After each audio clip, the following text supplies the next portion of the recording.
नहीं कहा गया है इन धमाकों को लेकर। आतंक परस्त पाकिस्तान, जो उसका प्रेम है आतंकवाद को लेकर, तालिबान को लेकर, वो तो वक्त बेवक्त सामने आ ही रहा है। बयान हम सुन पा रहे हैं, लेकिन इतना बड़ा 3 आत्मघाती हमले हो जाते हैं, लोगों की जान चली गई है, सैनिक मारे गए हैं, लोग मारे गए हैं। तस्वीरें हम लगातार अपने दर्शकों को दिखा रहे हैं कि किस तरह से दर्दनाक तस्वीरें काबुल में देखने को मिली, लेकिन पाकिस्तान की ओर से कोई प्रतिक्रिया सामने अभी तक नहीं आई है। चुप्पी साधे हुए हैं इमरान खान।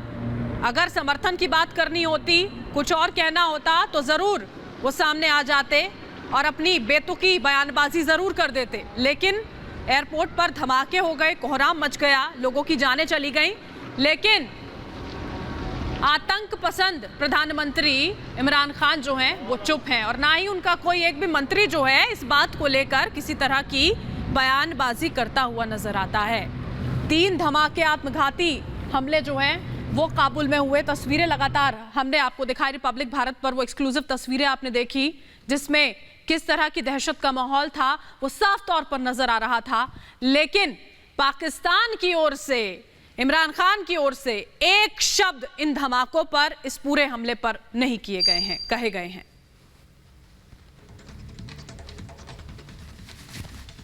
और आपको लगातार हम बता रहे हैं क्या अपडेट अफगानिस्तान से निकलकर सामने आ रहे हैं। दरअसल कल सीरियल ब्लास्ट से काबुल दहल उठा, और कहां-कहां ब्लास्ट हुए, किस किस वक्त पर हुए, वो हम आपको मैप के जरिए दिखाते हैं। देखिए, काबुल एयरपोर्ट को खासतौर पर निशाना बनाया गया इस सीरियल ब्लास्ट में, और सबसे जो पहला धमाका हुआ, ये देखिए, ये जो मैप के जरिए आप देख रहे हैं वो हामिद करज़ई एयरपोर्ट है, जहां पर हजारों की भीड़ इकट्ठा थी। और उसके बाद ईस्ट गेट है, गेट्स को ही निशाना बनाया गया, क्योंकि गेट से ही ज्यादातर लोग अंदर घुसने की कोशिश में लगे हुए थे। और जो पहला धमाका है ईस्ट गेट से थोड़ी दूर पर अब्बे गेट है, अब्बे गेट पर पहला धमाका होता है, और ज्यादा लोगों को नुकसान टारगेट करके ये धमाका कराया गया।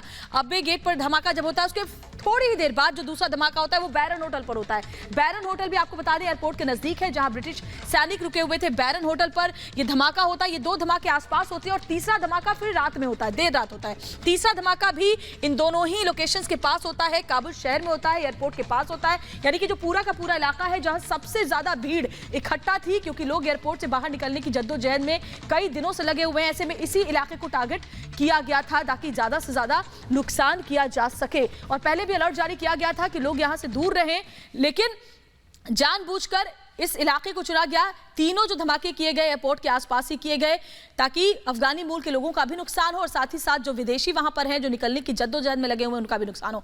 और देखिए, बड़ी खबर ये कि पाकिस्तान पर भी निशाना साधा जा रहा है। ये जो कुछ भी हो रहा है, जिस तरह के हालात अफगानिस्तान में बने हुए हैं, अमरुल्लाह सालेह जो कि कार्यवाहक राष्ट्रपति खुद को घोषित कर चुके हैं, उन्होंने भी कहा है कि पाकिस्तान का गठजोड़ है। ये 3 तस्वीरें हम आपको दिखा रहे हैं।